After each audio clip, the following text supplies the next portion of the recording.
네, 안녕하십니까. 인류 역사를 돌아보았을 때 과학기술의 발전이 가장 빠르게 반영되는 곳은 언제나 군사 무기였습니다. 이는 오늘날에도 달라지지 않았는데요.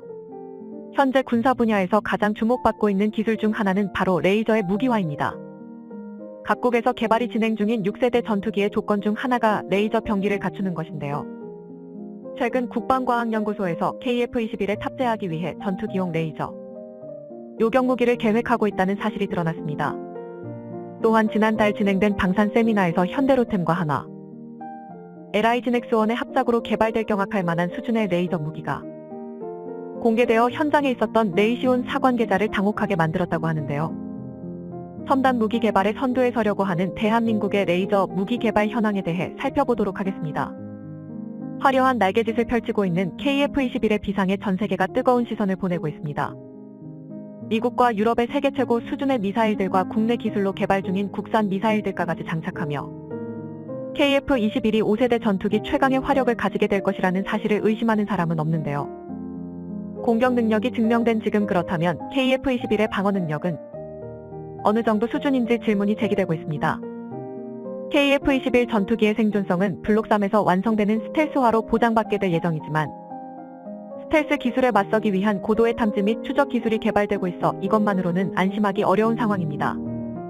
북한의 레이더 기술로는 절대 스텔스기의 탐지가 불가능하지만 우리가 우려해야 할 것은 북한만이 아니죠. KF-21의 생존 능력을 극대화하고 새로운 공격 수단이 될 KF-21용 전투기 탑재형 레이저 요격 무기의 개발 계획이 드러났습니다. 지난 15일 국방과학연구소의 연구개발 사업과제 공모가 올라왔었는데요. 국방과학연구소의 지정 공모 중 미래 레이저 고효율 고출력 레이저원 기술 과제가 가장 상단에 올라와 있었습니다. 5년의 기간에 490억 원의 예산이 투입되는 대규모 프로젝트로 한국 역시 본격적인 레이저 무기 개발에 뛰어들었다는 것을 보여주고 있습니다. 이와 함께 KF-21용 레이저 무기의 계획안이 유출되었는데요. 현세대 항공기들에 탑재되고 있는 레이저 요격 시스템 지향성 적외선 방해 장비는 미사일을 격추하는 게 아닌 미사일의 적외선 탐색기를 강력한 적외선 신호로 교란하여 추적하지 못하게 하는 수준에 그쳤었지만 6세대 전투기 기술로 개발되고 있는 고에너지 레이저 지향성 에너지 무기는 미사일의 탐색기나 구동계를 파괴시켜 격추하는 것을 목표로 하고 있습니다. 공개된 KF-21 레이저 무기의 유도탄 요격은 다음과 같은 절차로 이루어지는데요. 적의 유도탄이 발사되면 중적외선 센서를 통해서 17km 이상 떨어진 유도탄을 탐지한 후 13km 이상 거리에서 추적하다가 유도탄이 10km 반경 안으로 접근하면 목표 지시 레이저를 조사해 반사되는 레이저를 단파 적외선 센서로 탐지해 유도탄을 정밀 추적합니다. 그리고 유도탄이 레이저의 최대 사정거리인 7km 이내로 들어오면 HEL 고출력 에너지를 발사해 미사일을 요격하는 것이죠. 이는 KF-21에 장착될 예정인 국산 타겟팅 포트 EOTGP를 강화한 버전이라고 할 수 있습니다. EOTGP는 100만 화소금 냉각형 적외선 검출기로 주야간 표적을 탐지 및 추적하여 고출력 레이저를 조사하여 유도탄 및 폭탄을 정밀 유도하는 전투기용 전자광학 장치입니다. EOTGP 기술은 KF-X 사업 초기 당시 한국이 미국에서 기술 이전을 거부당한 AESA 레이더, IRST, RF-JAMMER와 같은 핵심 4대 기술 중 하나였습니다. 그리고 아시다시피 한국 연구진들은 미국이 주지 않겠다면 국내 기술로 개발하겠다고 결심했고 한화 시스템에서 개발을 맡아 진행했었습니다. F-15에 장착되어 운용하고 있는 로키드 마틴의 스나이퍼 타겟팅 포드를 참고하여 개발되었는데요. 한화에서 개발한 국산 EOTGP는 각각의 모듈을 따로 구성하여 제작한 로키드 마틴과는 다르게 공통광학계를 사용하여 보다 성능이 우수하고 소형화와 경량화에 성공했습니다. 또한 스나이퍼 타겟팅 포드보다 높은 1280, 1024 해상도를 자랑하죠. 현재는 동체의 하부에 장착되는 형태로 개발되어 있지만 향후 KF-21의 완전 스텔스화를 위해 F-35의 EOTS와 같이 매립형으로 개발이 진행될 예정입니다. 이러한 EOTGP의 KF-21 전용 고출력 레이저 무기를 장착하여 EOTGP가 유도탄을 탐지 추적하게 된다면 고출력 레이저를 쏘아 유도탄을 요격하는 것입니다. 또한 KF-21 한 대의 하부에만 추가 레이저 무기 포트를 달아도 편대 전체의 전투기를 표적으로 날아오는 미사일을 요격하는 게 가능합니다. 이는 방어 능력이 떨어지는 수송기나 폭격기의 호위 임무를 수행할 때도 효과적인 방어 수단이 될 수 있습니다. 레이저 포트 하나로 KF-21을 하늘의 사드로 만드는 것이죠. 이 새로운 요격 시스템을 통해 유도탄뿐만 아니라 무인기의 센서를 노려 요격하는 것도 가능합니다. 무인기와 유인기가 합동하여 교전을 수행하는 유무인복합전투체계 MUMT가 전장에 등장할 날이 얼마 남지 않았는데요. 이 KF-21용 광학 무기가 완성된다면 무인기의 천적이 될 수 있을 것으로 기대받고 있습니다. 레이저 광학병기를 장착하는 것은 6세대 전투기의 조건이기에 KAI가 KF-21 보람의 전투기를 5세대를 넘어선 6세대 전투기로 단숨에 퀀텀 점프하려는 계획이 드러난 것으로 보여지고 있습니다. 그렇다면 한국의 레이저 기술은 어느 정도의 수준에 도달해 있을까요? 현재 국내에서 군용 레이저로 가장 높은 수준의 기술력을 갖추고 있는 곳은 하나입니다. 하나는 2011년 국방과학연구소의 시제업체로 선정된 이후 광학 레이저 고체 레이저, 광섬유 레이저 가가지 레이저 무기용 고에너지 레이저 발진기 개발에 참여해오고 있습니다. 그리고 올해 초 개발이 완료된 국산 레이저 대공무기의 시제품도 한화에서 제작했었죠. 한화에서는 이미 지향성적 외선 방해 장비의 국산화에 성공함으로써 고속 이동하는 유도탄의 레이저를 지속적으로 조사하는 기술력을 갖추게 되었음을 증명해냈었습니다. 이러한 기술력을 바탕으로 새롭게 만들어질 KF-21용 요격 레이저 무기 역시 한화에서 개발을 진행할 것으로 예상되고 있습니다. 한국의 레이저 무기 수준은 아직까지는 미국보다 조금 뒤처지는 수준에 머물러 있지만 미국이 가지고 있지 못한 강점을 가지고 있기도 한데요. 현재 각국에서 개발이 진행 중인 또 다른 레이저 무기가 바로 기동형 레이저 무기입니다.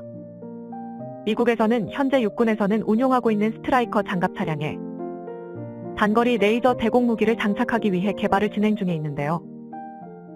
개발에 성공하게 된다면 지상 기갑부대의 공대지 미사일에 대한 방어력을 비약적으로 늘릴 수 있을 것으로 기대받고 있습니다.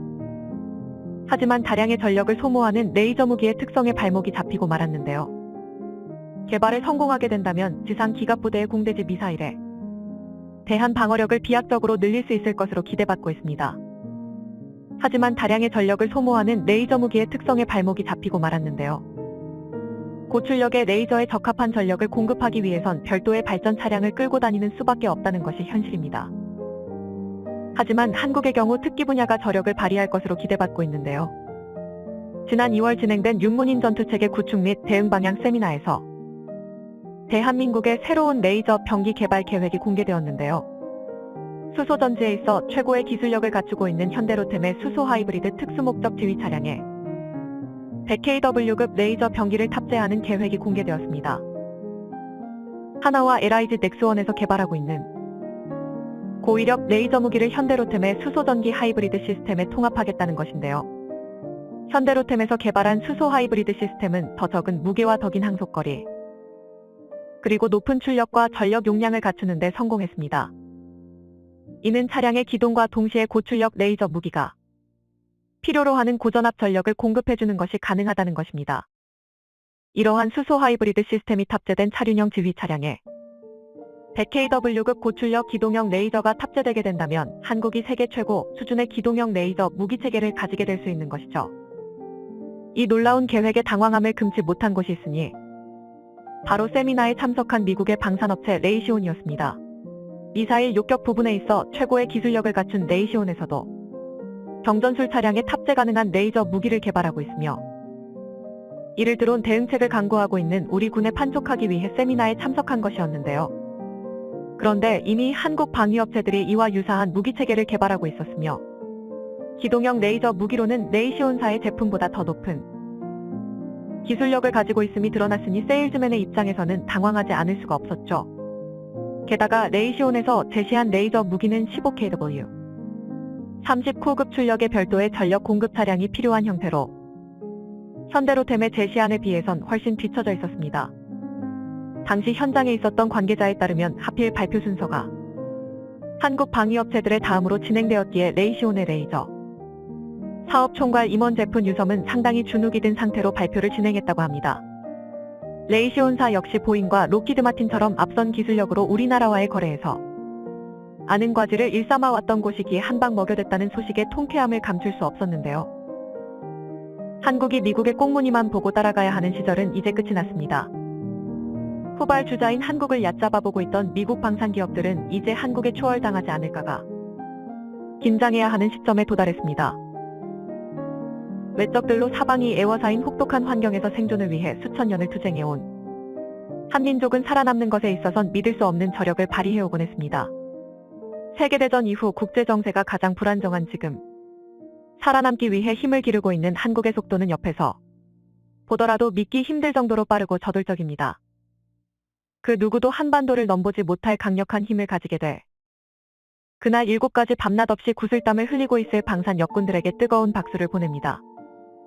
시청해주셔서 감사합니다. 영상이 도움이 되셨다면 구독과 좋아요 부탁드리며 다음에 더 유익한 영상으로 찾아뵙도록 하겠습니다.